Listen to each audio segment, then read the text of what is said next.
Yeah, MLB Data Warehouse.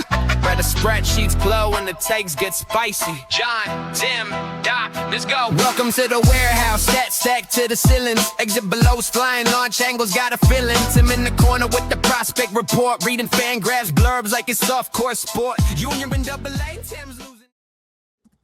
Welcome to the Prospect Warehouse podcast. This is your host, Tim Kanak. You can find me on the X at Fantasy Aceball.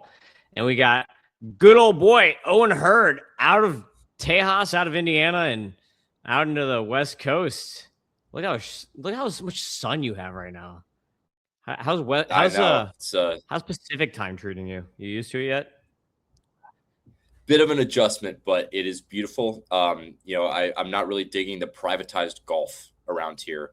We'll overcome that hurdle eventually, but weather's nice, no complaints. Just went to a really nice hibachi restaurant the other night that was actually affordable. So good start. Sweet. Yeah. I mean, if you can find anything affordable in California, I guess it's a win, right? Yep. Yeah. Okay. So we are going to be talking prospects 26 through 50 of my rankings. So Owen, feel free to poo-poo all over any of my rankings that you think are completely out of order for one reason or another. But we're going to jump right in because we've got 25 guys to talk about, and we're going to try to still keep this around an hour. So number 26 is a dude who is hurt and is out the whole year. But actually, I was reading the other day that he might be making it back in August from the torn UCL, which I guess makes sense because hitters, they seem to come back faster. I think Bryce Harper came back in like 6 months or something. So it looks like we may actually get some playing time from him this year. But Sebastian Walcott, he was like a top 10 guy for me, I think last time, or 11 or something like that. Dropped all the way down to 26, basically just because of the injury. And there's like guys that I kind of like that popped that I was like, okay, I don't want to like just sit on him here. So I just moved guys ahead. And not to mention like he's going to lose some of his advantage because like I think a big part of the appeal of Sebastian Walcott was the fact that he was doing like above average at a really, really young age per level. And he's going to lose like a year of that now. So now he's going to actually have to like be good, like more than just like moderately above average. He's going to have to actually be like good for the level because he's not going to have that age to level advantage anymore. What do you think about Walcott? Yeah, I think you've soured on him still a little bit too much. Like this is still a guy with 30 home run potential at shortstop without a glaring hit tool issue. With a great arm and one that's going to stick it, and in my opinion, can stick at shortstop. We'll see if he ends up shifting to third base. But either way, I think the offensive profile is still that of a top 15 guy.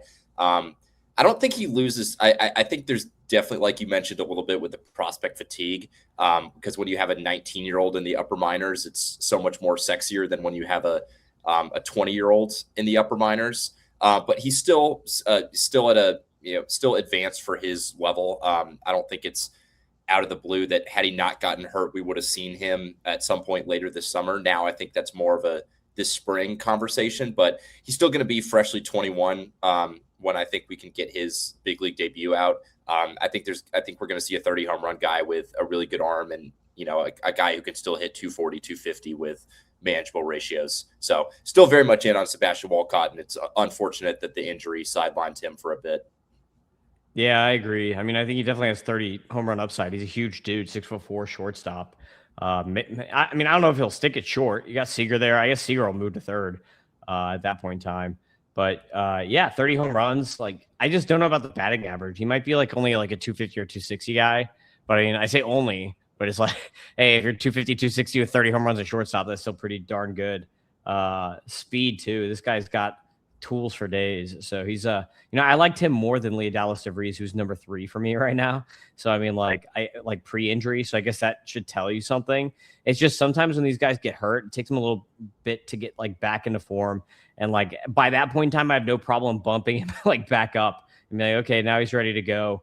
And there's like less proximity guys in front of him. So yeah, and I think too, just to note on DeVries too, like I think DeVries, I don't think DeVries has tools that even remotely close to Walcott. So I think that's something where even with Walcott's injuries, I don't know that you can kind of fully bump him a tier behind DeVries. I can see, still keeping kind of DeVries a little bit higher just due to the health and the fact that he's at AAA now. But I don't think it's fair to quite knock Walcott off yet. And I still think upside wise, he's still very much in there with, the top 10 prospects of the sport. Oh, nice. Still top 10 on him. I like that. Okay, so next is going to be Ryan Sloan. And for whatever reason, it's not even giving us his start yesterday. I'm trying to bring up that MLB DW warehouse thing right now because I don't have John to produce. But if you did listen to the last podcast, you got to experience John completely destroying his computer like mid-podcast, and somehow the podcast stream still survived. So let's see here if we can bring Sloan up because it was not loading. Even though John did tell me he just updated the F scores again. So tomorrow morning, not right now, but tomorrow morning, which when this podcast comes out is going to be June 1st, we will have completely updated F scores from June 1st. But yeah, you can see it's not showing Sloan's last start, which he had 11 strikeouts yesterday with 0 walks, no hit in 6 innings or something like that. So Sloan is a dude. I love this guy, number 27. I ranked him there before this last start, so it's not like I see people on Twitter now saying Ryan Sloan's the best pitching prospect in baseball, and it's after the one start, it's like, okay, so you're gonna now move him ahead of Seth Hernandez and Cade Anderson because of one start. But I actually do have him. I think he's number 4 for me between those two guys and Thomas White. So, but he's really good even before that start. I comped him to Chris Carpenter. Reminds me a lot of Carp, big bodied dude, like similar mechanics to Chris Carpenter. As a Cardinals fan, like that one is like really easy for me to kind of compare him to. But really good stuff here.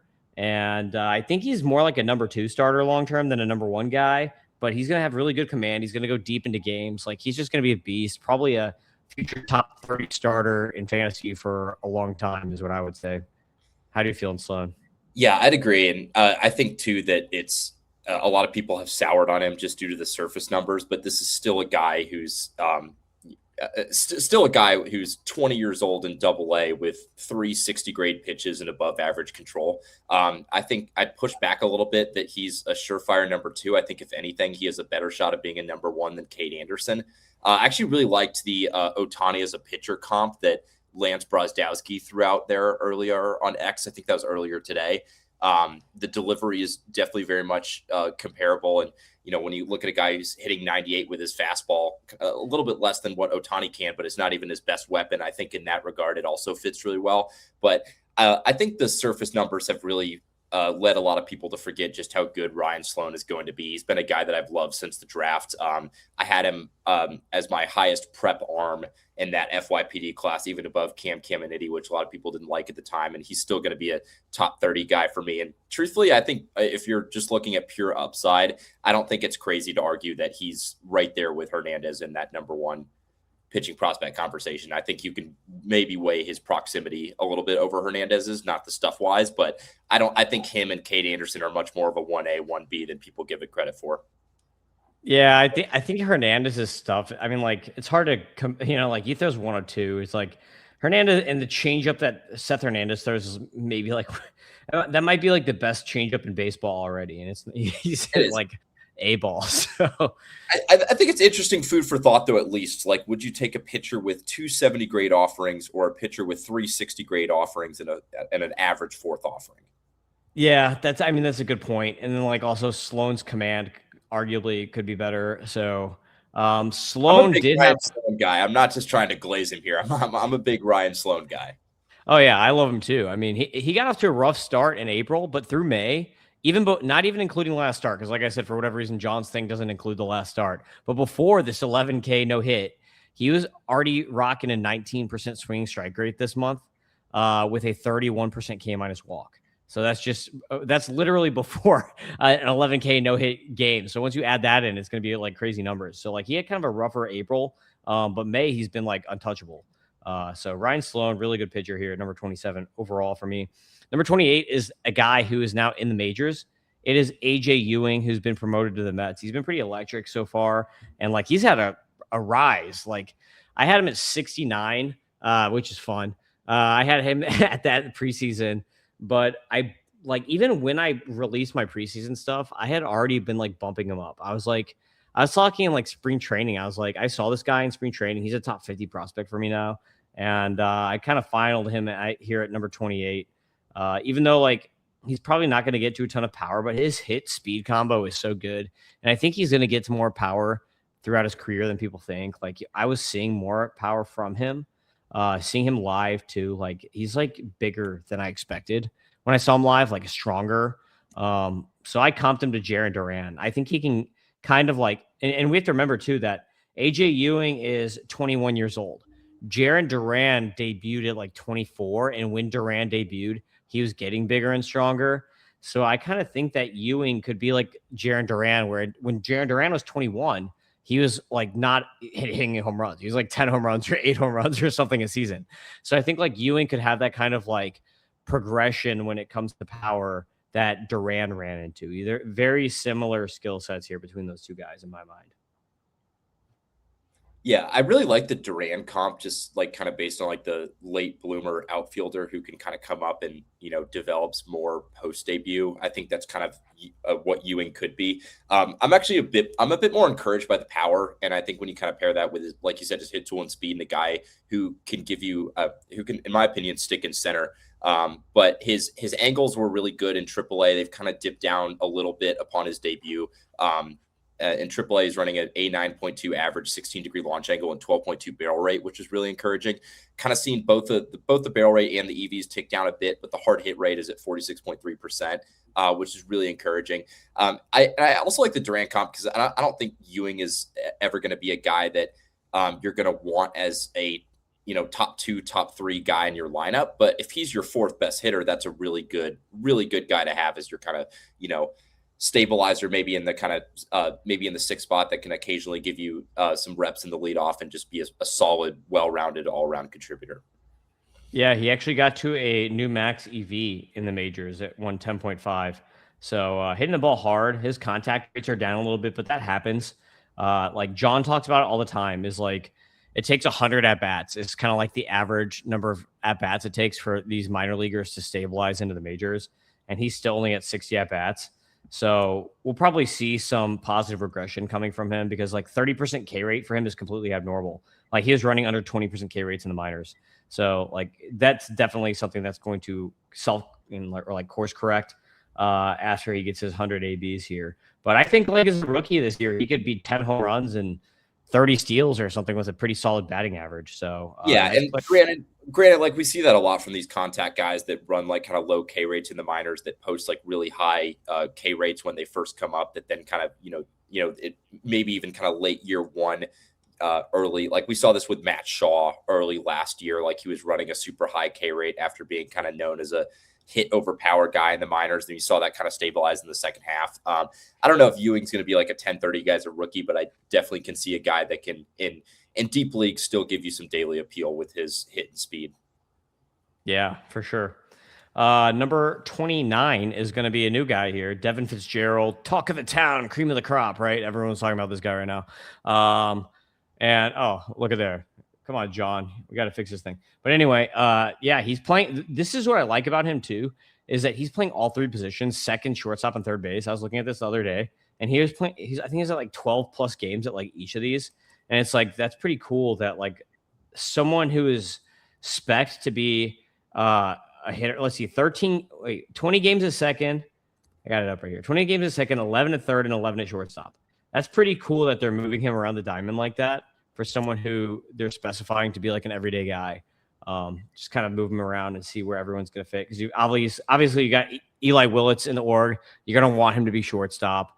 You've got a bunch of other dudes. You got Fiend. You got all kinds of guys in this org. So it's like just move him around and kind of figure out where he wants to be.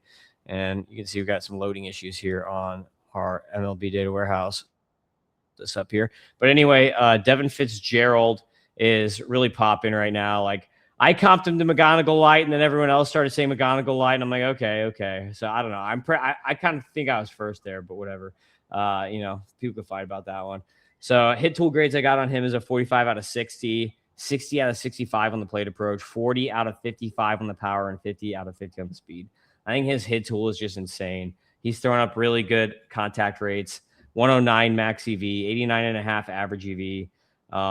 And obviously he's hitting a bunch of home runs too because he's a good angles hitter, a lot of pull home runs. But I think he could be like a 280 to 300 hitter with like 20 to 25 home runs and then like another 15 to 20 steals on a regular basis here in his peak. So I'm a big fan of Devin Fitzgerald. What do you think about him? Yeah, I'm a big Fitzgerald guy. I kind of almost more so too, just because I think he sticks at second. I don't think he has the athletic or the defensive profile to stick at third or shortstop. But when you look at like second base too, and you look at a guy in Fitzgerald that, in my opinion, could be a 280, 290 guy with 15 to 18 home runs, maybe conservatively in double-digit steals. That's a top 5 fantasy second baseman right there. So I think that definitely boosts a lot of his fantasy value. And I think I think the McGonagall light comps are fair, although I think it's I think now with just the hype he's had, he is a guy that I could definitely be convinced to look at as an opportunistic sell in Dynasty just because of where his hype is. I don't think either of his hit or power are what McGonagall's was. McGonagall was a lot closer to Vlad Jr. coming up in his hit and power than, in my opinion, Fitzgerald is to McGonagall. But I think, alone, he's already made the return to the Mackenzie Gore trade look very, very good for the Nationals. And I think the thing that stood out to me, too, is just how drastically his ability to lift the ball has improved. And he was running a 65% ground ball rate, albeit brief sample in single A last year before the shoulder injury ruined his year. Now he's cut that to 34.7% with a 42.4% fly ball rate. So even if he's not a 25 home run guy, I do think I'm buying the improved angles enough to be at least average in the power category. Yeah, and I'm on. If you're watching on YouTube or Xvision, you can see here. One thing about Devin Fitzgerald is from the left side. And that's where I really like when I saw him hitting lefty, I was like, he reminds me so much of Kevin McGonagall, just like by mechanics. But you could see against righties as a lefty, 319, 429, 652 slash. Devin Fitzgerald is a switch hitter, so he switches over to the right side against lefties. And while he's running a 77% contact, like a 194 batting average, I don't know how that even happens. Like he must have terrible BABIP from that side of the plate. Or it's just like he just breaks out of the box as a righty so much worse than like as a lefty, where it's like he just doesn't get the same jump out of the box or something like that. And it's just, because like I don't know how with a 77% contact you're hitting like 194 unless your BABIP is just atrocious. And like I don't know any system or like like Fangraphs or anything like that. Maybe you can split BABIP on Fangraphs. I'd be interested to see that because we see here he has a 300 BABIP overall. But I'd be interested to see what his BABIP is just as a righty against lefties. But yeah, I like him a lot. I think he's going to be really good. What do you think about the Ross trade? We're in the 30-team league. Ross traded Liam Doyle for Devin Fitzgerald. And I thought that was before Fitzgerald went off and had like 5 homer a week or whatever. When that trade happened, though, I was like, oh, that's a good deal for Ross. And then like people were like, I think like Doc was like, that's crazy. Like I wish I could have been on the, done that trade with you or whatever. So like, but I'm on Fitzgerald over Doyle. What are you?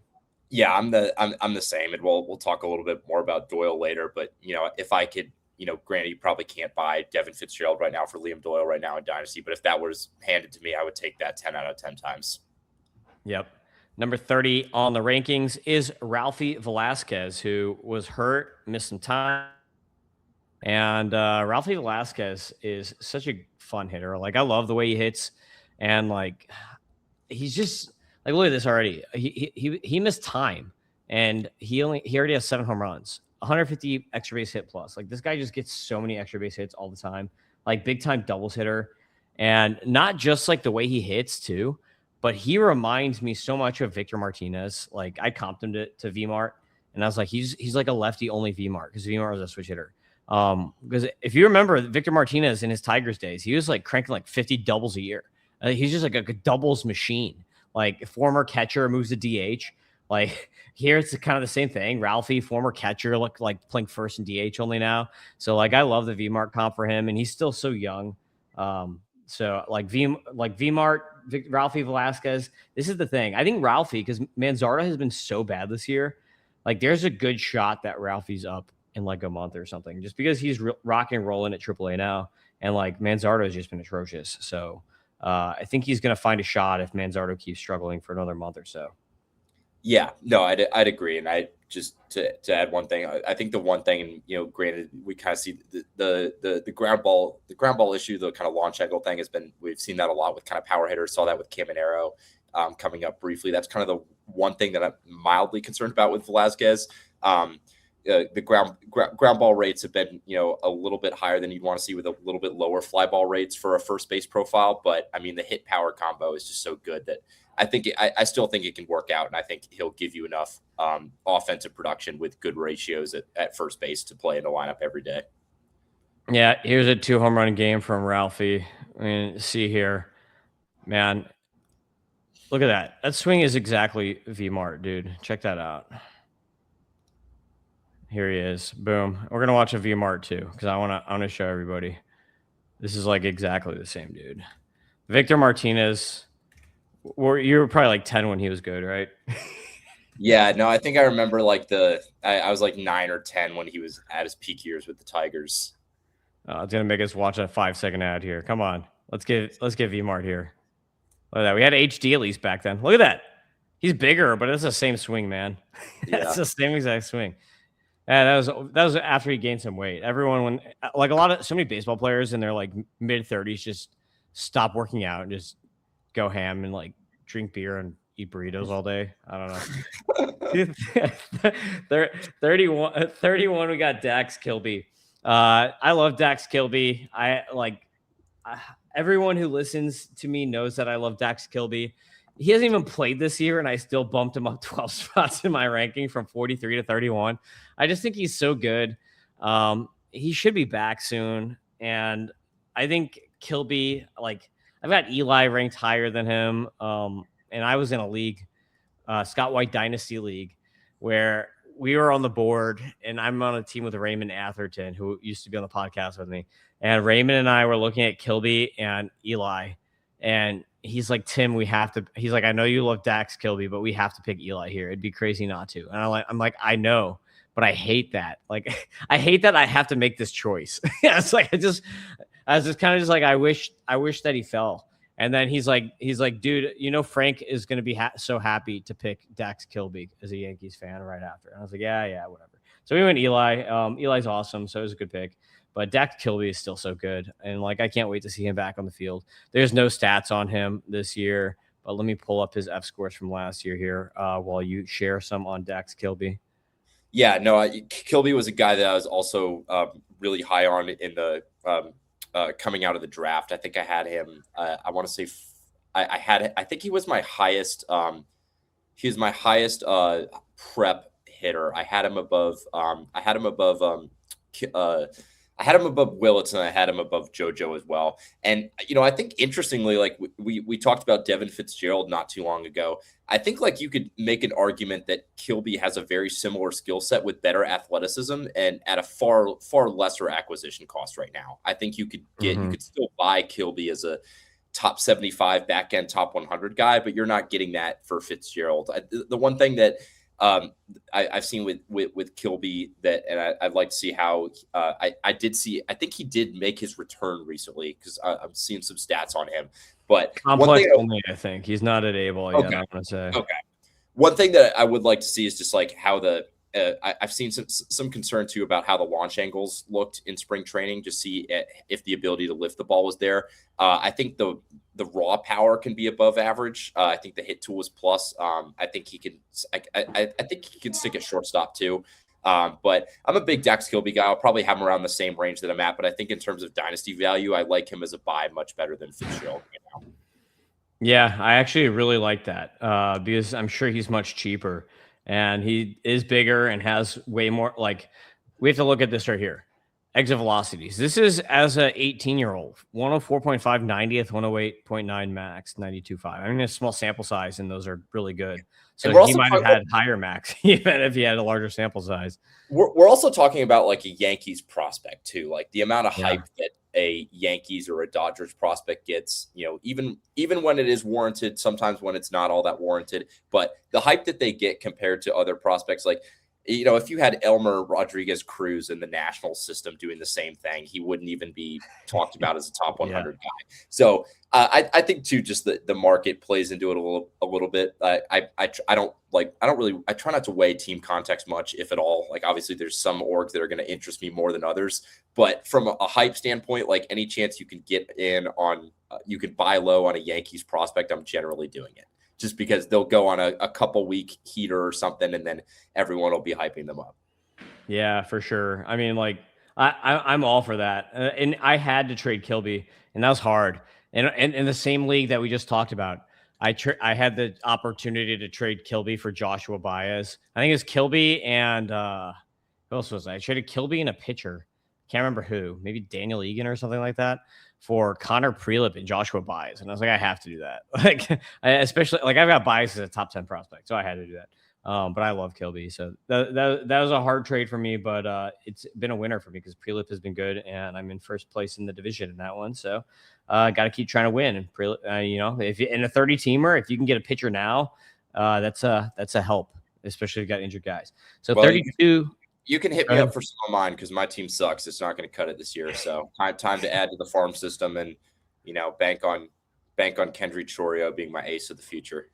I did not expect my team to be this good this year in that league. And then after the free agency period, I was like, I got a lot of really good bargains in free agency. I was like, I think my team's going to be way better than I thought. Because I was kind of going into free agency in that league, assuming that I was going to be able to like trade off more guys and like add more prospects, because I had 0 prospects. Like the team that I had adopted had like 6 prospects. Like literally you can roster 30 people or something in your farm, and I only had like 6, even though you can hold 30. I'm like, what was this guy doing? Like, he just like wasn't even getting anyone, or like traded them all or something before I got there. So I was like, I just need to build a farm, like whatever. And then now all of a sudden I'm like magically good. I'm like, okay, I guess I've got to compete. So I'm kind of like in this weird spot where I was not planning to compete, and I kind of have to. And I don't really want to trade prospects, so I might just kind of like sit the middle ground. I don't really know yet what I'm going to do when we get closer to the deadline in that one. But number 32 is Josuar Gonzalez with the Giants. He's just completely light. He and Luis Hernandez look so good. Like, how are the Giants getting all these guys right now? It's crazy. But Josuar Gonzalez at 32, and he's still in a complex league. He just looks so good. My comp from is Wander Franco. He's dominating in complex right now, hitting 405, 542, 595 or something like that. More walks than Ks. The dude is just legit. He's basically the next Jesus Mate. So he's a switch hitting shortstop, 45, 55 hit tool, 50, 60 plate approach already is what I have on him. 40, 60 power, 60, 65 speed. This kid has like a 79% contact rate. He's already dinging 104 90ths as like a 17-year-old. This kid's just going to be a stud. So if you can get him and you don't have like an Otnu, it's tough. Like I had someone add him in an Otnu league, and I didn't even want him because I'm like, are you really going to hold him for 5 years and you have increased costs and stuff like that? So like that league, it's hard to get someone like that. But if you're in a league where you can get someone and there's no increased costs and he's still available, like even though you have to hold him for like 5 years before you get anything out of it, like he's still worth going to get, I think. What do you think about Josuar? I think what makes Josuar really interesting is I think we still have to see how the approach holds up, obviously how the rest of the physical development goes, but I think just on his speed and defense alone, he could be a big leaguer. So I think the floor is just as tantalizing as the upside can be right now, because even if you have a guy who, maybe he doesn't have like a truly standout hit or power, like you still have a guy that's going to be, in my opinion, an everyday shortstop at the big league level. So his leash too is going to be super long. So he's going to like, I think he could play a big league shortstop defensively right now. Obviously not offensively, but I think but when you have a guy that, his age that is, already a double plus runner and defender, that's just such tantalizing prospect to bet on. And I like the Franco comp, hopefully minus the pedophilia, but we'll be interesting to see just how the hit and the power continue to develop. Still kind of a smaller guy at 6 foot, 167, but still so young that you can bank on him adding strength as he develops. Yeah, and we just watched him run. If you're watching on YouTube or Xvision, we just watched him. Like he forced an error and then ran home all the way from first. Like, and his helmet flew off. He's so fast. It's a pretty crazy speed there. 33 is JoJo Parker. So you can see I'm right with you. I still like Dax better than JoJo. Not Eli right now, but I do like him better than JoJo. So let's bring up his stats here because we actually have stats on JoJo now. And we got to like this 16% walk rate, 25% K rate. Contact's looking good, 78% contact, 85 zone. And this is what we don't like. 51% ground ball rate is oof. But the EVs are good. Like you've got contact, you've got EVs. This is kind of like what was promised. Against lefties, it's been a little rough, but it's small sample size. He's hitting 115 against lefties. So you got to give him a little more run than that. 74% contact is still not that bad against them. But I like JoJo a lot. My comp for him is Roman Anthony-esque swing mechanics. Like if you just watch him and Roman Anthony like back to back, like they have very similar swings.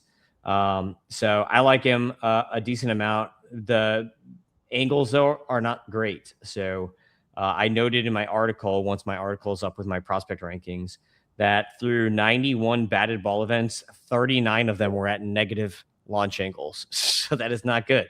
He's got to fix the angles. So you got contact and you got power, but you got angles issues here. You don't want JoJo Parker to become Yandy Diaz. So that's what I got on JoJo. What say you?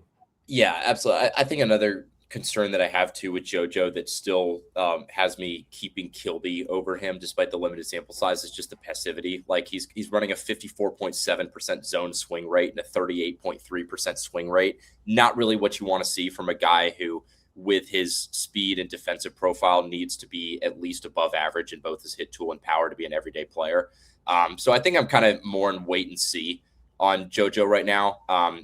We've seen kind of how the passivity can really hurt prospect stock, looking at you, Ryan Clifford.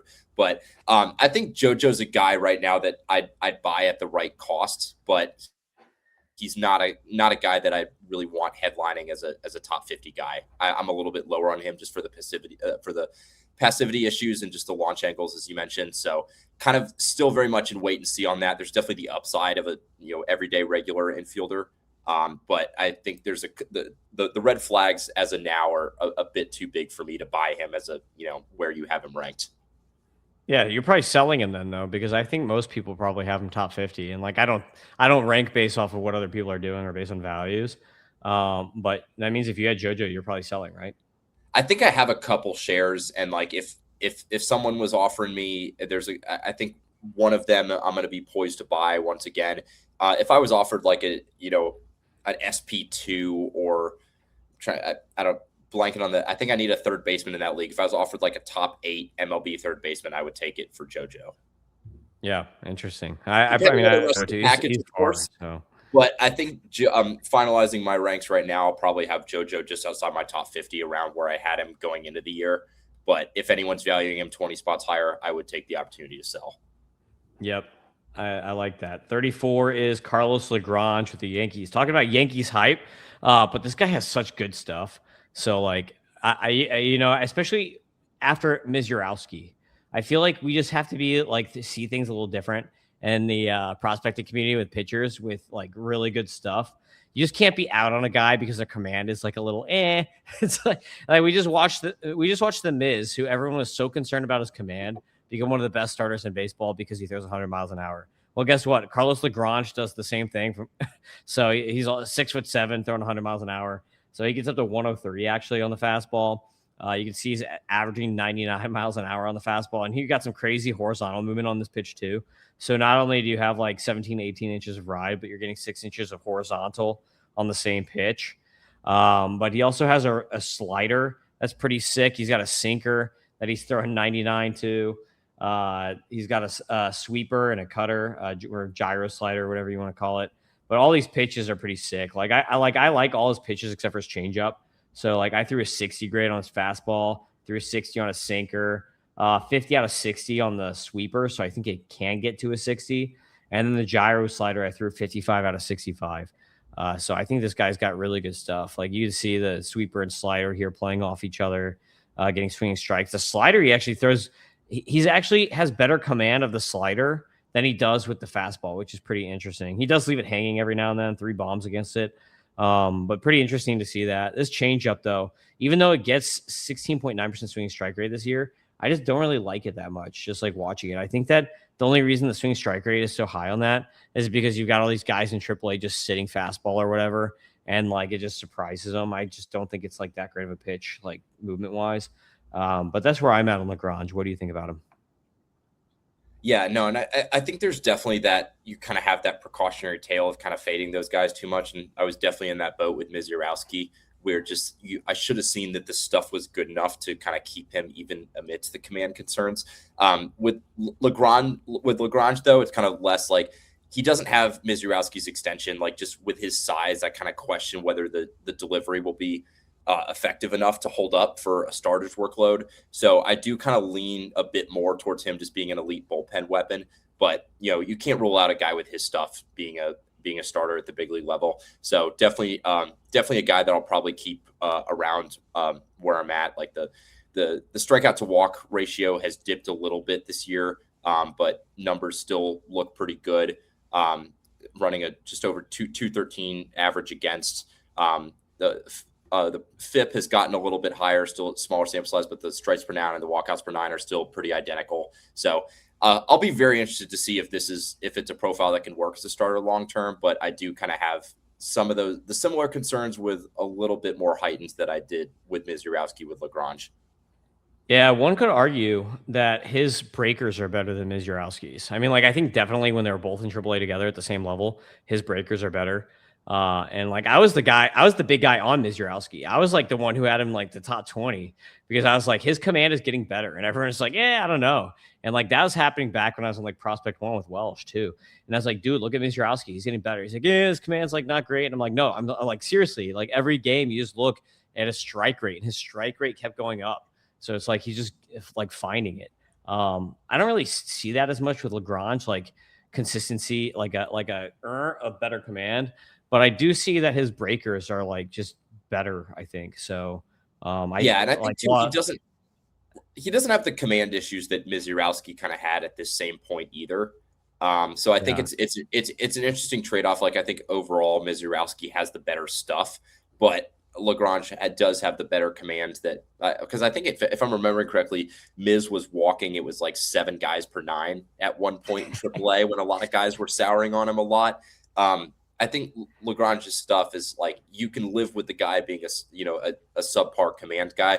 One thing that was interesting to me when going through him is just the kind of the quality of contact profile in AAA.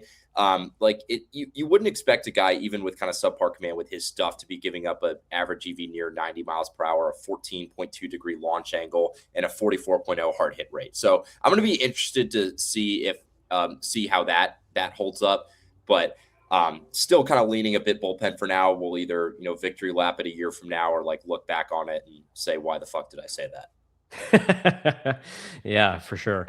Next is 35, Alfredo Duno. Duno's a guy that I've seen a ton live because he's basically spent like a year and a half in Florida State League. So I don't know, I've probably seen this guy like 10 or 12 times or something, like a ridiculous amount. And he's humongous. Like his 6'2", 210 or whatever. This guy's like 6'4". I don't know. He could compete with you, Owen. I think he's like 6'4", like 250. He's probably bigger, but like, what are you? You're 6'4" or something, right? Yeah, I'm like 6'4", 190. He's definitely got me frame wise. I saw him. I can't remember who he's standing next to. It was like I saw him, I think, standing next to Starlin Caba, who's like tiny on the Marlins, and I took a picture of it, and I was like, Duno can fit 2 Starlin Cabas inside of him. He's so huge. But yeah, Duno is a man. This guy, like, I don't know why they were slow playing him because I feel like he could have been in high A last year. And like you've got like I saw him versus Rainiel Rodriguez, and Rainiel Rodriguez is now in Double A.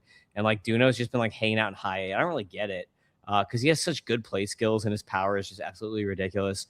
So like when we're looking at the StatCast data, this is all from last year because he's in high A and we have no StatCast data on that yet. But 111 max EV last year as a 19-year-old, 105.6 90th. Like this guy just has so much power. He's so big, 14.6% barrel rate. The one thing that like is his knock is his contact rates are not great. He's probably going to strike out a decent amount once he gets up to higher levels, but he does walk too. So like my confidence was Salvador Perez, but he can actually take a walk because Salvi, the thing I've always never liked about Salvi is his walk rate's always like 4%. I'm like, what are you doing here? But like, he's just this huge catcher, just like Salvi. And like, I think he can actually make it as a catcher. I don't think he's forced to like move to first or anything like that. Like, I think he's a pretty good defender. So I think he can actually make it as a catcher.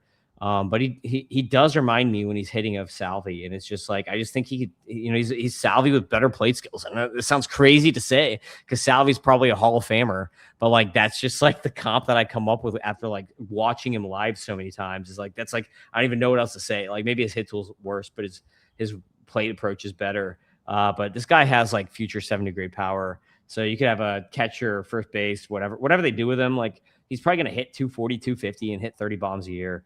And especially in Great American Small Park. So this is a really fun name to watch. He is kind of far out there and like they're slow rolling him. So just take that into mind that the Reds are slow rolling him a little bit. So we might not see him until like 2028 or something. But Duno is awesome. What do you think about him? Yeah, no, I really like the Perez comp, and I think it fits very well too, just because with his size, like Salvador Perez is one of the few catchers that has managed to stick behind the plate for a long time at the big league level while just being having a lot of frame comparability to Duno. Actually had a interesting back and forth on X the other day when I did my dynasty catcher rankings of having like Duno a good bit lower than Rainiel Rodriguez. I think Rodriguez comfortably has the better hit tool.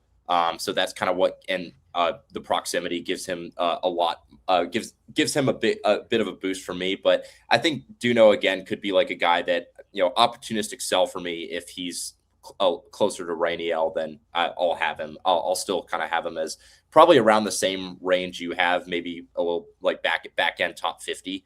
But I think too, like if you have people that are looking at him as more of a Rainiel, like top 15, top 20 guy, then Duno is a guy that I could definitely look at selling, especially just with I do have some hit tool concerns. And then if it doesn't work out at catcher, where does he stick? I think then you could be looking at maybe a Moises Ballesteros situation where he's kind of a more a primary DH. And then we saw how the playing time kind of shook out for him early on. Then for fantasy, that's a lot less interesting. Yeah, I've got Rodriguez at number 11, so I'm right there with you. His hit tool is so good, and not even just the hit tool, but like he just gets to such good angles. He and Florentino are the two best angles hitters in the entire minor leagues. So, I know, not to mention I'm a Cardinals fan, so you got to, but I love Rainiel. Number 36, moving on, is Braden Montgomery with the White Sox. So Braden Montgomery up to AAA now, finally, and he had a pretty like. One thing about Montgomery is he's kind of like inconsistent that I don't really like about him. It's like sometimes he's good, sometimes he's not good, and it's like what are we gonna do here with him? I think he's good enough that like he's gonna make it. Like I always thought that he was not gonna strike out this much. I guess is one thing. His contact rates have not been good. He has hit the ball hard, and he does hit the ball on the ground. But he's gonna play. The White Sox have been pretty good with their guys lately too at development. So like it's kind of underrated because the White Sox are just like not a sexy team. But the last year or so, like they have developed Miguel Vargas into a really good, maybe all-star caliber player. They've made Munetaka Murakami good. Colson Montgomery's actually hitting enough balls to like be a good player. And I think that they can figure it out with Braden Montgomery too. I mean, like even like Jacob Gonzalez coming up, like Jacob Gonzalez was like a nobody until this year. He's just like, okay, he might be like a utility player. And here he is like 19 bombs or whatever in like a month and a half. So I think Braden Montgomery, like they're going to figure it out with him, and he's going to, because he just has so many tools, but his angles are atrocious. Look at this, 5.6% air pull, 61% ground ball rate. That is just so bad. But the physical tools are so good. Like he hits the ball really hard. He's gotten to 115 max EVs before. So like there's power, there's speed. He's a swish hitter. Like I comped him to a bigger Jason Dominguez with less speed at one point. So like I think that he just needs more time to figure it out. I mean, he missed a lot of time with injury too. So it might just take him a little bit longer as a college guy. So maybe he needs the year in the minors and he comes up at the end of the year. But I think he's going to figure it out, and I still like the tools. So I'm not going to like give up on this guy. Yeah, no, I'm not either. I do kind of liken him a lot to like a Colton Cowser type with maybe less speed, where you just get a super volatile, like, power-ish speed guy that's going to give you some some weeks where you can't bench him, and then maybe a few months where he belongs on the waivers in most shallow to medium sized formats. Another thing that I really don't like his hit tool either. Like, we're looking at a guy that's probably going to chase at a 30% clip or greater at the MLB level with a sub 80% zone contact and a really high swing strike rate. So I think there's a lot of bust potential. I've also never really liked the value on Braden Montgomery. I've seen people push him as a top 50 guy, like future superstar type player. And I'm like, what? I really struggle to see the big difference between him and like a Henry Bolt, who people refuse to rank for a long time because of his launch angles, because of his hit tool. And yet, like, I hear all the time how I'm too low on Braden Montgomery. So I'm not a huge Braden Montgomery fan. I think the risks are just a bit too high for me to buy him as, what a lot of people will sell him at. But kudos to the White Sox development. It has gotten a lot better in the past couple of years. So interested to see if I think his outlook is a bit more promising now than it would have been a few years ago. But I think I liken him a lot to a Colton Cowser type, just super volatile outfielder who, probably has some platoon risk, probably going to have some really prolonged slumps, but is going to give you a few is going to give you a few weeks for fantasy, maybe months even, where he's really, really good. Yeah, I think Cowser is a pretty good comp, except for the fact that Montgomery's a switch hitter. He actually does pretty well in splits. You can see here, 849 OPS versus 838. So splits-wise, he's actually pretty solid. He just needs to get the ball in the air. Number 30, what are we? 37 is first baseman Bryce Eldridge. And so I'm going to pull up his minor league stats because everyone's looking at his major league stats right now and saying, like, this dude's a bust or whatever. It's crazy because the guy's like 21 years old. And he's basically blocked, so like he's not even getting full playing time in the majors. He did it a home run today in Chorus, so that's fun. But his minor league stats are really good: 16.7 barrel, 95 average EV, 114.6 max, 68% contact is fine for a power hitter. Like, you don't like the strikeouts here, but 26.3 chase. So it's not like he's chasing; he's just getting, I guess, out on called strikes, maybe a little too passive. But like 43% swing rate is like average. That's pretty much MLB. I think MLB average is 44, so he's like right there. So it's not like a Emmanuel Rodriguez passivity issue either. Strikeouts, but I think the main thing is he just needs playing time. Let the kid play. Let him, play every day if he's going to be good. 37, he's definitely fallen in my rankings. And it's just kind of the Giants are weird. Like, it's not really a Bryce Eldridge reason that he's fallen. It's more like just a Giants reason because they traded for Devers and now he's blocked. And it's like now, like, Devers is playing well now, but there were actually like rumors that they might just flip Devers now. So it's like, I don't know what they're going to do with this Eldridge, Devers, whatever situation, but they got to let the kid play. Yeah, no, I agree. And I think like my opinion on his upside remains the same. Like, I think if the hit tool is good enough, he can be a kind of Matt Olson type power hitter who's going to strike out a lot. His average isn't going to be great. He'll get on base at a good clip. I think the big thing I'd like to see is just if he can improve against lefties. See how I think there's more of a heightened platoon risk than you'd like for a guy with his power, who's not going to be a contact guy.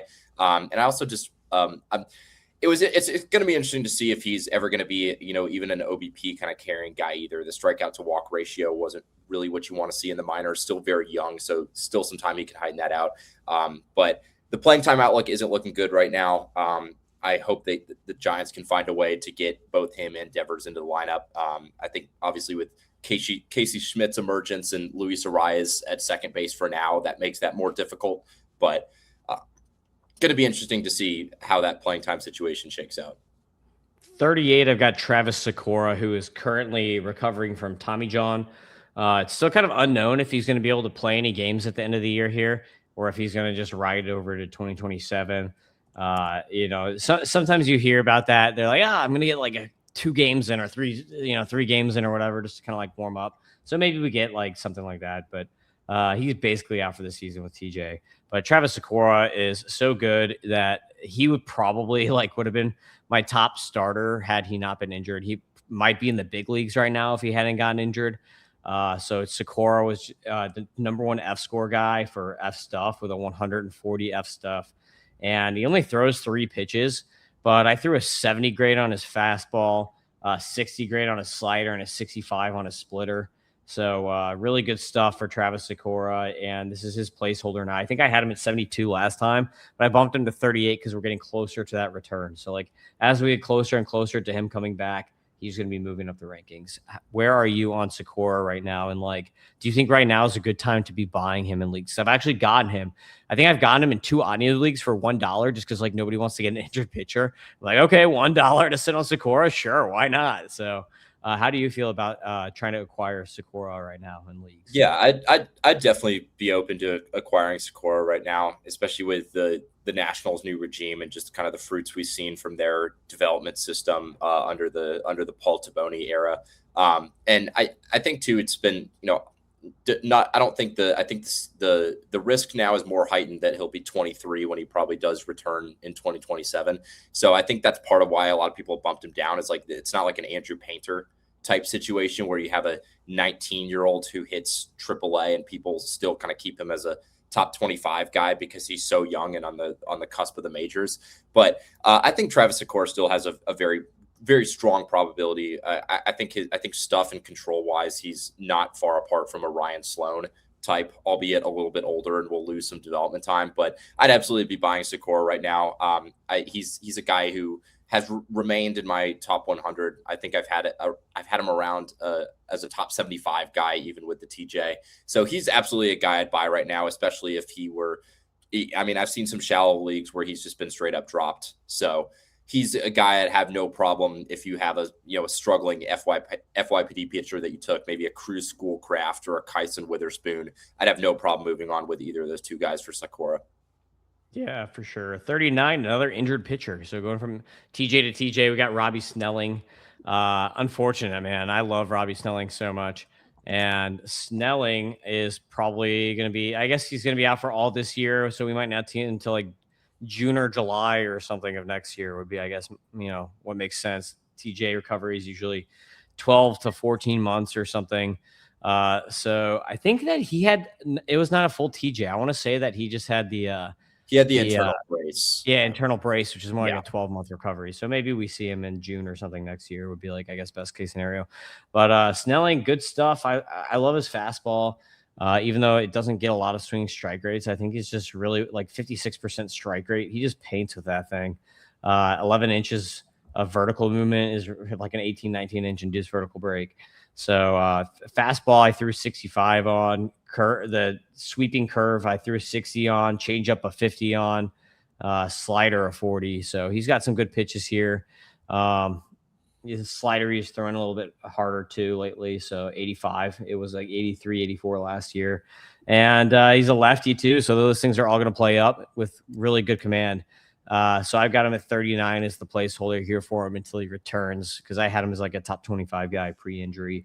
And, as soon as he returns, he might be one of these guys who like comes right to the majors. Like, do you really expect him to like be hanging around the minors? I think he's probably just going to be like rehab at a couple of rehabs at A, maybe a rehab at AA, then a couple of AAA, then he's back. Like they're not going to play around and like make him stay in the minors for half a year or whatever, like they did with Painter, I don't think. Yeah, I agree. I think that he has especially looking at if they move on from a Sandy at the deadline or this offseason type, I do think there's going to be at least one more open spot in that rotation for him and a Thomas White maybe to battle it out.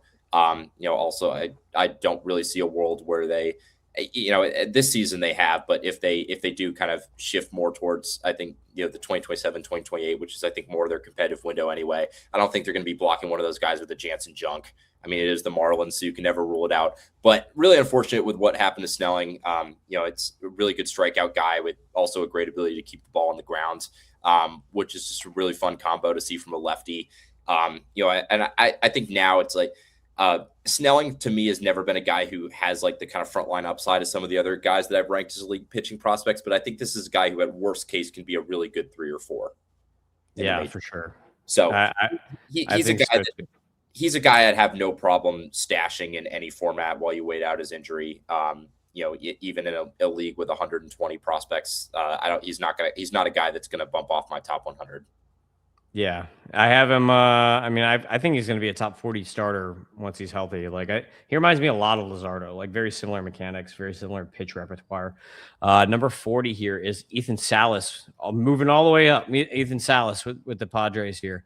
So he's having a really good year. Finally finding his groove at Double A. I mean, like he missed a whole year, so we got to give him a little bit of credit for that. But 85% contact rate, 7 bombs, 10 steals, like kind of doing it all. We do have a little bit of a concern here, lefty on lefty, not too great. But besides the platoon splits, Ethan Salas has been a dream this year. And my comp for him is a lefty only Adley Rutschman. So like I think you got here, and he's still only 20. He like just turned 20. So I think you got here maybe a 60 grade hit tool, 60 grade plate approach, 55 power, and 50 speed. So pretty solid catcher here for Ethan Salas. Like, I don't think he's going to be like, a superstar or whatever. I mean, like a lot of catchers aren't. Like, I don't think he's going to be like, a fantasy superstar, I guess is what I want to go with that. But I think he's going to be a really, really good player for a really long time. Yeah, no, I'd agree with that. And I think too, it's, he's a case of just how strong like prospect fatigue can hit some people, even when you have a guy who's, 18, 19 and, levels that are far above his level of competition for his age. But now kind of finally figuring out Double A, I think I love his swing and his catcher defense too, and his athleticism. I almost kind of liken him. I don't know that maybe he's a little bit more flashier than a Gabriel Moreno type, but that's kind of one that does potentially come to mind with Salas. Like maybe a guy who's going to be a good hitter, can give you some good ratios, not going to give you a ton of power, but can be just a solid catcher for fantasy. One thing that is interesting to me is like he has sacrificed a bit of his approach so far. Like his walk rate is down 6% and his strikeout rate is up 5%. Still not glaring numbers on either of those. And I think even if he can sustain that, he's still, really interesting for fantasy if he can be like a 15-10 catcher with a good average and good OBP. So I think Salas's upside for fantasy is still a little bit to be determined, but I think, for real world purposes, he's very much worked his way back up into at the very least the top 25. Yeah. I mean, I got him at 40. I like that. Top 25. That's pretty aggressive there, but I like that. So I got 41, Tyler Bremner with the Angels. Kind of underrated just because people don't like Angels. I think there's just like maybe Angels fatigue. They've got some nice, fun pitchers though in this organization. It's like all pitchers basically. Yeah. But my comp for him is Sandy Alcantara.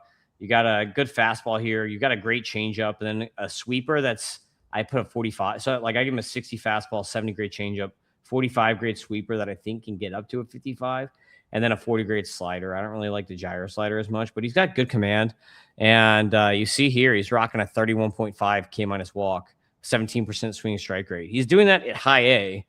So by all means, like maybe he should be in Double A or Triple A by now. Like Kate Anderson started in Double A, Liam Doyle started in Double A.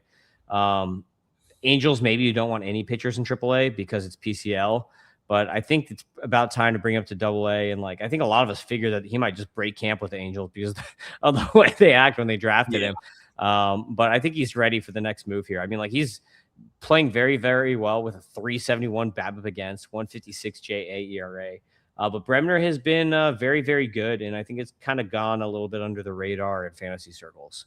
I agree. And I think a big part of that is just the pitchers that, went after him, and Kate Anderson and Seth Hernandez lighting it up and getting a lot more attention. But Bremner has, in his own right, could be still a very good big league pitcher. Yeah, I do have some concerns about the frame. 6'2", 190, not a huge starter. I do kind of question whether the durability issues, much like Sandy, are going to be persistent, and just like, are you going to be able to get the innings from him? I like the delivery a lot. There's not a lot of effort into it. Repeats it well.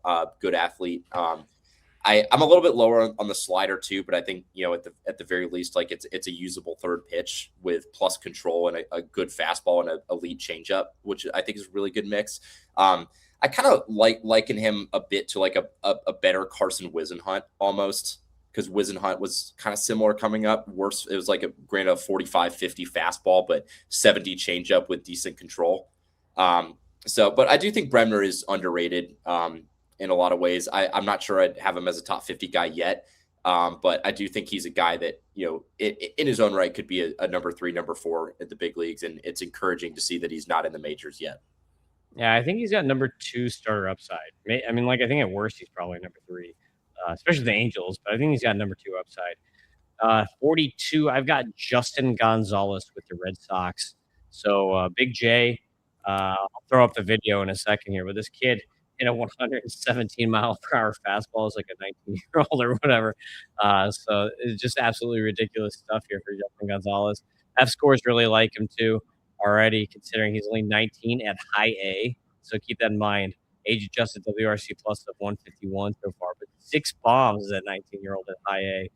And 112 extra base hit plus, only 17% K rate and a 75% contact. That's so impressive for a power hitter to be doing that, to like not be striking out and to be making that much contact as a 19-year-old at high A.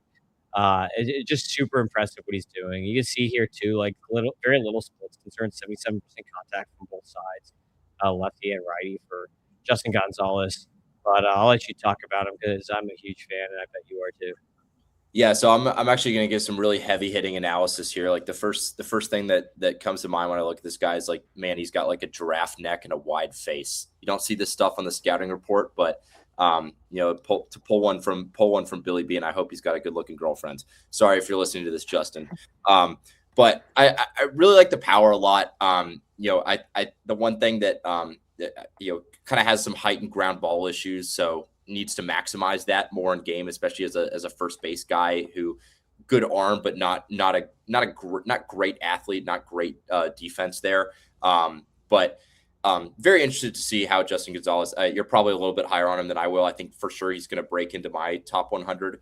But big fan of Justin Gonzalez's power. I think just have some questions about how the hit tool will translate against some higher competition and how much of the raw power will actualize into game power.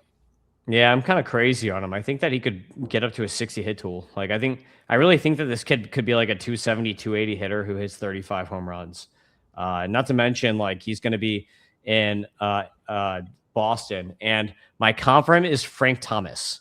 I don't know if you saw him hit there, but he looks exactly like freaking Frank Thomas at the plate. So that might be too old for you. Like, I was a little kid when I was watching Frank Thomas. You're probably not even born or like a 1-year-old or whatever. But look up Justin Gonzalez hitting next to Frank Thomas, and you'll be like, that is the next Frank Thomas there. But Frank Thomas, Hall of Famer, I think so. That's a really good comp, and I think he could be really good. So I'm all on board the Justin Gonzalez bandwagon here. 43, I've got Eric Hartman. Yes, I managed to get Eric Hartman in my top 50. So this guy is just tearing it up this year, and I love it. Power, speed, and a little bit of hit here. So he's already put up a 112 max EV, 91.6 average EV. So his average miles per hour on his EVs this year, Owen, are up like 6.5. He was only hitting like 84 miles an hour or something last year. And I don't know what he did this offseason. Hopefully it wasn't something like hanging out with Jerkson Provar and Noelfi Marte, and like it was completely above board. But like he's just a completely different player this year, and he's been amazing. He went from not ranked for me for like to top 50 straight away. Let's throw some stats up here for Eric Hartman. Are you in on him? Because I think he's the real deal. What he's doing, he's done it long enough. The contact has gotten a little worse, but he's still hanging around a 74% contact rate. And what does he have now? 13 bombs on the season with like 17 steals or something like that. This dude is he's a trip. What do you think about Hartman? Yeah, still very in on Eric Hartman. He's probably going to be my biggest pop-up guy this year. I think I'll even be higher on him than a top 50 guy. I love the power speed combination. Good defender in the outfield too. Not sure with his speed. Not sure with his speed if and his arm, which is a little bit average-ish, if he's going to be a center field guy. But still, regardless, I really like the power speed combo. The one knock that I do have is just his swing is just so pull heavy right now. I'd like to see him learn how to hit the ball to all parts of the field a little bit more. So a little bit, I wouldn't say skeptical, just a little bit more probably behind the pack on his power projection as of now. Definitely some time to work that out though. But very much an Eric Hartman fan. All right, 44 for me is starting pitcher Wei-En Lin, moving way up my rankings. I had him 99 last time, and I think I was like the only guy that had him top 100. I have him in like every league, except for one. I've got someone just got him in an odd new league, and I have a full prospect roster. I was like, I can't get any more prospects on this team, or else I'm just not going to compete. But yeah, I moved him all the way up to 44. This kid was 19 at Double A last year and had elite command, really good stuff. He started like pitching in relief at the end of the year because he had too many innings for a kid. He pitched in the World Baseball Classic when he was like 17 or 18 years old. And he has I give him a 60 grade fastball, a 55 to 65 grade sweeper. He throws a sweeper 87 to 89 miles an hour. That's a sweeper, not a slider, like with ridiculous break. That's insane to throw that fast and have that much break. He's got a mid-80s changeup. He's got a knuckle curve, too, which is cool, rocking the knuckle curve. Like, no one's done that since Kluber. And then he's got a 55, 65 grade command for me. Like, F control is 118. So let me throw him up here on the F scores. Actually, no, we'll throw video up on him. So I'm gonna show some Wei-En Lin video while you talk about him. But my comp from is Jesus Luzardo. I must like Jesus Luzardo with two Jesus Luzardo comps with Snelling too. But Jesus Luzardo mashed with Shota Imanaga is my comp for him. I actually really like I think I'd probably be a bit more in favor of the Imanaga one. I'm a little bit lower on his secondaries, but the numbers kind of speak for themselves. The strikeout to walk ratio is elite. It almost kind of challenges you when you have a guy that like I'm a big body pitcher guy. When you have a guy that's 6'2", sub 180, just dominating in Double A as a 20-year-old. But really impressed by Wei-En Lin. He'll be a new addition to my top 100 as well. A lot of hitter friendly parks in the Texas League too, so that is not the easiest place to pitch in the minor leagues. So and the A's have very quietly been. I feel like they've been kind of one of the more underrated pitcher landing spots in the minor leagues recently. We've seen a lot of their arms and kind of gauge jump, and now Lin getting a lot of helium in the minors. Yep, going to another pitcher here who has gotten a lot of helium lately. It's 45, Anthony Ianson with the Red Sox. So infamously or famously or whatever, this guy's throwing 93 in college, and now he's throwing like 98 average on his fastball. So, of course, with that, he's been great. Not to mention he always had really good command. So let me throw his stuff on the board here. We got Ianson as I'm trying to produce and speak at the same time. Boom, there he is. Look at that, 132 F control, 107 F stuff. He has a 34.7% K- walk rate on the year, under one whip, 35.9 CSW, and over a 20% swinging strike rate. So pretty crazy. Of course, he has a 182 BABIP too, so you got to keep that in mind. But I give him a 55 out of 60 on this new fastball. He's got a 60 out of 70 on his gyro slider. His gyro slider is ridiculous. And then he's got a curve that I threw a 45 out of 55 on. He's got a splitter that I threw a 40 grade out of 55 on. The splitter, he's really good command, but the splitter he's still trying to figure out, which of course splitters are like infamous for having, or for like being like volatile command wise. Like Hurston Waldrop, for instance, was like either like terrible or really good, just depending on like if he had the splitter or not. But Ianson's splitter is kind of like he's still trying to figure that. But I give him a 60 out of 65 on the command. And I think he could be a number 2 or number 3 starter, which is ridiculous because this is the same team that has Tolle and Early, and you got Kyson coming up, and now you got Ianson in this org. Like there are just so many pitchers in this organization, it's ridiculous. And I comped him to Max Meyer. I don't know if you like that comp on Ianson. I think, like, granted, like, kind of Meyer was more of a standout curveball, where Ianson is kind of more of a standout slider guy. But oh no, Max Meyer was the slider, bro. 70 grade slider for him. Yeah. I am gonna just like victory lap myself a little bit here. I tweeted this in December. Anthony Ianson is an arm I'll be heavily targeting in the top 35 to 50 picks of FYPDs. Good size, 6'2", 210, good strike thrower, 2+ secondaries in his curveball and slider. I love his delivery. I love his athleticism. Very much expect Ianson to be a quick mover and crack top 100 ranks in 2026. So one of my better minor league takes and some shameless self-promotion there. But I really like Anthony Ianson, and I think too now when you have a guy, I'm a bit higher on his secondaries than you are, but when you have a guy that's now averaging mid to upper 90s with his fastball, and you pair that with his strike throwing, his athleticism, his delivery, and the org too. Like I think you can make an argument that Anthony Ionson's a tier 1 pitching prospect right now. I can really kind of when you look at like kind of the back end of that tier 1, I'm like, what really strongly separates like Anthony Ionson from Thomas White right now? Yeah, Thomas White has better stuff, but Yeah. his command is also like the other. They're like opposites. You're talking about a guy with like a couple 70 grade pitches versus a guy with like immaculate command. And when Thomas White is throwing like 15% walk rates out.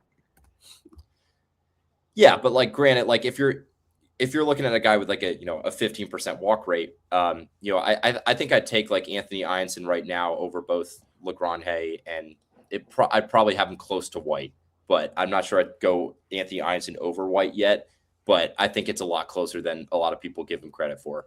But I mean, the Red Sox have like very quietly become an organization where even if you have you had a guy last year in Peyton Tully with a really good fastball, and they've managed to develop him into a starter's arsenal. And then you have a guy with Anthony Ionson who coming into the draft had a flat, low velo fastball, and that they've now somehow managed to make a borderline plus pitch. So Red Sox pitching development deserves a lot of credit. It's grown a lot in the past few years, and they've been one of the better orgs the past couple of years at developing prospect arms. 146 is Theo Gillen with the Rays. So Gillen moving up in my rankings. I had him at 86. And last time I did this, I can't remember who I was podcasting with, but they're like, you have Theo Gillen in the top 100 still? I was like, yeah. I was like, I think he's going to be really good. And then now look at him. He's broken out this year. So like some people just give up on these, like especially prep guys, like way too early. Like another one is going to be Braylon Payne coming up in the next podcast. Is like Braylon Payne. People just give up on these guys way too early, and it's like, he's a prep hitter. It's going to take a little time to develop here, but you can see 75% contact rate this year, 13% walk. He always has had a good plate approach, 9 bombs and 18 steals, so he's doing a little bit of everything. I've got a 40 out of 55 hit on him. I think he can get up to above average hit tool. I've given him a 50 out of 60 plate approach, a 45 out of 55 power, and then a 60 out of 60 speed. So I'm a big guy, like a big Theo Gillen guy. What he's going to be, I have a little like trouble trying to figure out because it's the Rays, right? So it's like, okay, what are the Rays going to do with this guy? Because you can see here, this is what I don't like, is he completely mashes righties and lefties. It's like, not too great. And the Rays are like infamous for platoons. So it's very possible he ends up getting stuck in a platoon. So like when I'm trying to think of like, what could his peak outcome be? I have to kind of weigh this in a Rays flavor where he's probably going to get platoon and he might only get 450 to 500 plate appearances in a year. And I think maybe he's like a 260 hitter with 20 to 25 homers and 28 steals, something like that. If he gets like 450 to 500 plate appearances. Yeah, no, it's a Rays outfielder is always a scary thing when you look at it from a prospect perspective, just because like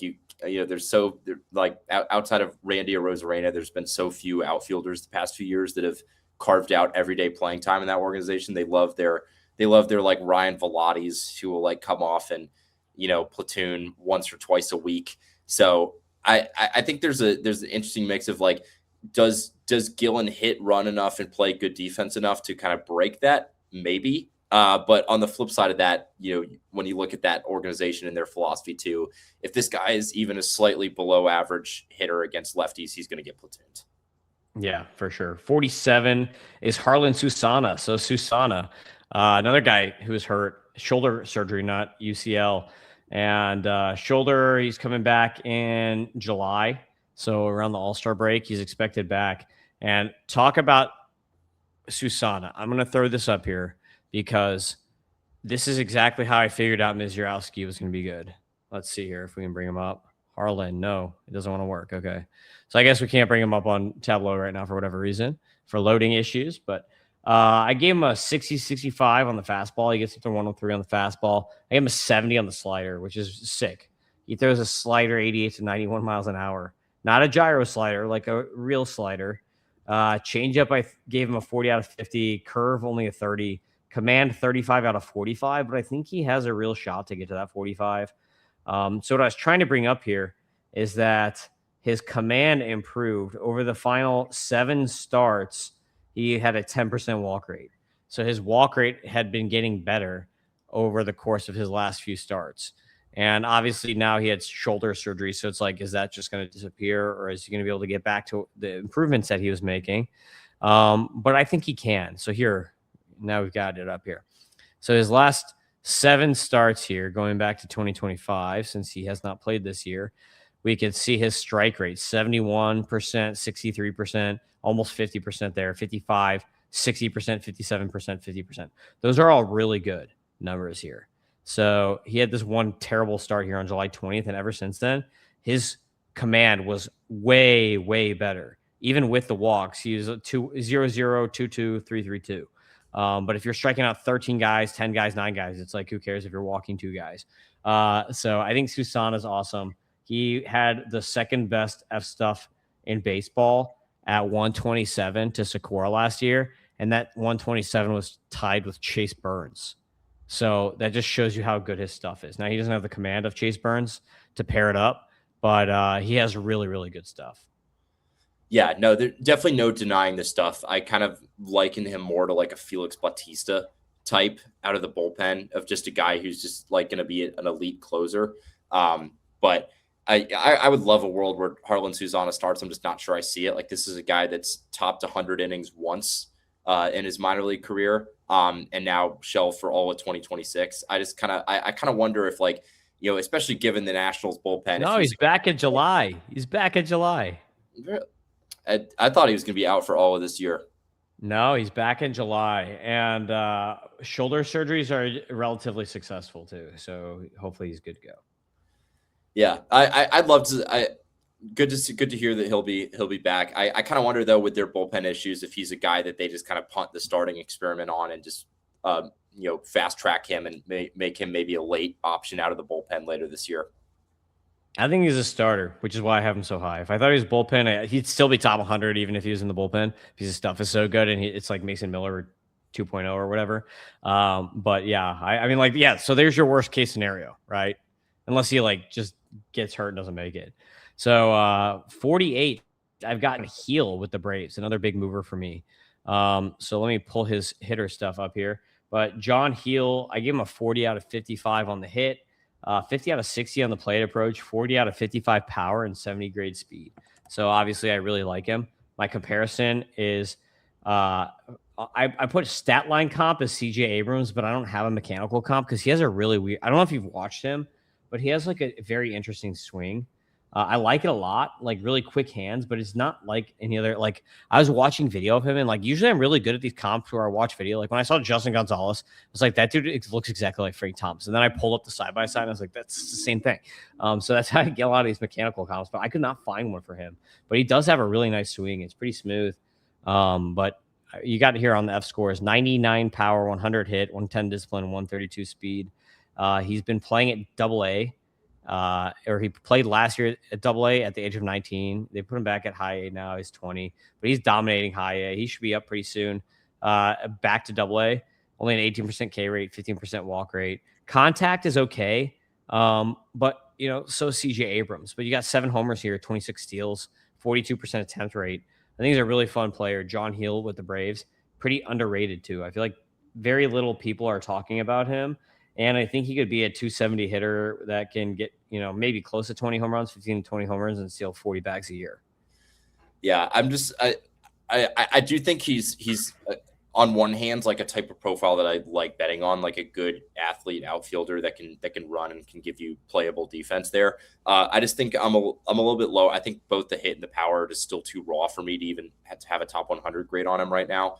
Gonna look into the mechanics a little bit more, but I think too, like, just the floor with this type of profile is like a Jake McCarthy or an Alec Thomas type player who just doesn't, the quality of contact isn't strong enough to carve out an everyday role in the outfield. So definitely a lot of projection to dream on with Heel. I'm just not sure even presently he's a top 100 guy for me yet. Here's my argument on that. He's got a 52% pull rate, a 29% line drive rate, and a max EV of 110 as a teenager.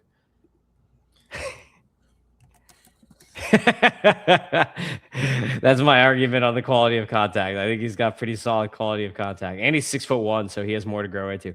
49. you got a rebuttal, or you're good? No, I'll leave it now. I'll leave it to you on this one. I think like the top end exit velocities certainly give him more of a power ceiling than those guys. I just don't. I'm not sure. I see the offensive thump in the bat yet for him to be more of a more than a projection type guy for me right now. All right, we'll go quick on these last two because I hear lightning outside and I don't want to get stuck in a lightning storm because I have to go to my house. So 49 is Nate George. I know a lot of people are kind of like out on him because he hasn't been hitting any home runs this year. But his hit tool is really good. He's 6 foot, 200 pounds. So he's not a small guy. Like he's really fast too. So he runs a lot, 55% attempt rate. He got hurt, so he hasn't been playing since last game played May 3rd. So he's been hurt, so he hasn't been playing. But he does have good EVs. He had a 103 90th last year as a teenager, which is solid. I mean, it's not great, but it's like a major league average is 104 90th. So if you're slightly behind that as a minor leaguer or as a teenager, that's not bad. He also gets a lot of extra base hits, 28 extra base hits in 87 games last year, 9 triples, tons of doubles. So a lot of doubles and triples power for him. Like if you're only looking at home runs, of course, you're going to be like, I don't really like that. But doubles power usually turns into homer power. And with his exit velocities, I think he could be a 15 to 20 home run guy. And if you're hitting 15 home runs and you're stealing 40 bags, like he could just be the next AJ Ewing in line, especially with the good hit tool that he has. So I like him a lot. I think he needs to develop a lot more. But when you have that good of a hit tool and that much speed as a teenager, like you're pretty good. Like I think he's going to be a 270, 280 hitter who can steal 40 bags. But again, this is the Orioles. So, Orioles are rough when it comes to hitters. They've just got so many guys. It's like the good thing is he's further away than a lot of the other guys they have. So maybe by that point in time, there's like a little unblocking going on in the org. Definitely. No, kind of right there with you on George. Don't think it's like fully fair to bump him out completely yet, just kind of given his speed, defense, and his hit tool. I think that's a pretty strong foundation for him, even if he ends up being a, fringe power guy. Gives you maybe a handful of home runs, maybe 10 to 12 in his peak years, but still very much in on George. And I think it just speaks to how social media can just look at surface stats and sour on a guy very quickly. Yep. And number 50 here is Liam Doyle with the Cardinals. So Liam Doyle had a really rough start to the season, been much better of late. So pull him up here. You can see his last few starts. Still a lot of walks, like 6 walks, 5 walks, but at least he's striking dudes out now. The thing that I don't like that I'm watching, because I'm a Cardinals fan, so I'm going to watch a lot of these, and I've seen him live twice. What I don't like is that he tries to strike everybody out. And like, there's this thing where it's like, you don't have to strike everybody out, dude. It's like, sometimes just like, you just got to throw more balls in the zone because like he just throws so many pitches and he's only getting through like 4 or 5 innings. And it's like, what's going on here? My comp for him is like Tarek Skubal light melded with Sonny Gray. Like he's just so reminds me of Sonny Gray, but he's a lefty and he's got like some of the Tarek Skubal like movement and pitches. But like he pitches like Sonny Gray, where it's just like, dude, like you're throwing 100 pitches in 5 innings. Like, what are you doing here? Like, you don't have to strike everybody out. Like, just playing around the lines too much. Like, just throw it in there sometimes. But he did develop a couple new pitches. So, we got his fastball, of course. He 99 on the fastball. So he's got a 60, 65 grade fastball. Some people put a 70 on that. I don't. Splitter is going to be a 60 grade pitch. I think I've got a 50 on it now, but I think it's going to get up to a 60. Sweeper's pretty good. I got a 55 out of 65 on the sweeper. I like that pitch. Then he's got a curve and a gyro slider that he develops, a cutter. Actually, I think it's more like a old school cutter than a gyro slider. But I threw a 50 on that cutter. I kind of liked the new cutter. The curve, I'm not the biggest fan of, but I think it's okay. It's got some potential. But those are his new pitches, are the curve and the cutter. But yeah, I mean, like he's developing new pitches, so he's still trying to figure stuff out. So it's like in the minor leagues, what do we do with this? It's like, the guy is developing new pitches, and it's like, how much weight do you throw on actually like what he's doing on a stat line perspective when he's like literally going out there and saying, I just made these 2 new pitches and we're just figuring it out on the fly here. So it's like, what do you do with that? It's like, how much weight do you put on that? And I don't know. I think 50 is a good spot for him right now. Yeah, no, I agree. I'm probably around that range, like kind of firmly in my tier 2 of guys. Jeff Ponce wrote actually a really good article about some of his Arsenal changes on Baseball America that I was digging into a few days ago, but the spin rates are up on a lot of his secondary stuff, and he's kind of getting more extension on his pitches. Still, like, my big knock on Doyle is just his delivery. Like, I hate it. I words truly can't describe how much I hate it. Like, this guy looks like I would love to see him just try and, consistently punt 95 comfortably rather than, hit triple digits and look like he's on the brink of TJ every time he throws a fastball. But it's encouraging. He sounds like it too. Every time he throws, the whole stadium, you hear him like, "Argh!" Literally every pitch. Like, when I was thinking of comp, I thought of Chet Steadman from Rookie of the Year, where he's so obviously got that shoulder injury that he's pitching through, and he's just like that. Oh, as he throws every pitch down the mound. Yeah. And obviously Doyle's, pumping upper 90s when Chet was hitting 92, 93. But that's just the first thing that my mind went to. But I encouraged to see some of the arsenal changes and him going from a too dominant fastball guy to now some of his other secondaries, mainly his cutter and slider, have taken some big strides and kind of getting further down the mound. But I mean, until he can clean up some of his delivery mechanics, he's just a guy that I'm going to be hesitant to push any higher, just because I just think it's for the same reason I kind of held Jonah Tong down when his surface numbers were great. Is yeah, I mean, the surface numbers are great, but it's I hate this guy's delivery. I really struggle to see how he's going to give you starters innings with this high intensity of a delivery. Yeah, I agree. I mean, it's rough. When I was seeing him live, I was like, this guy's a closer. The whole time I was watching him live, I was like, he's a closer. It sucks. But yeah, especially as a Cardinals fan, I'm like, that sucks, man. He's just a closer. But I don't know. He's got a wide enough arsenal. He has so many pitches and his movement's good. It's just yeah, I don't know. Will he be able to hold up is the biggest question with him. But that's the 50 right there. Make sure you give Owen a follow on the X. And give me a follow, and make sure you subscribe to MLB Data Warehouse. And when you subscribe, make sure you say you're subscribing. Don't even say because of me. Just say I'm subscribing because of Owen, so that John will add him on the song. That's the main thing. We got to get Owen on the song here, John. Say add Owen to the song. I'm subscribing, but I'm going to remove my subscription if you don't do it, John. That's I think that's the move, right, Owen? Yes, and John, I wholeheartely condemn anything that Tim and Doc said nice about Michael McGreevy on the podcast. If that helps my odds of getting on the song, the good old regression has hit in the past couple starts. Has been a wonderful thing to see. that just got it for you right there. All right, everybody, peace out. Thanks for listening. Thanks for watching. Yeah, we bring the spree. Prospects, DFS, betting strategy. John's grumpy, Tim scouting like a man possessed. Doc drafting comeback stories better than the rest. But the tools are elite and the content's free. And your fantasy trophy gonna look prestigious.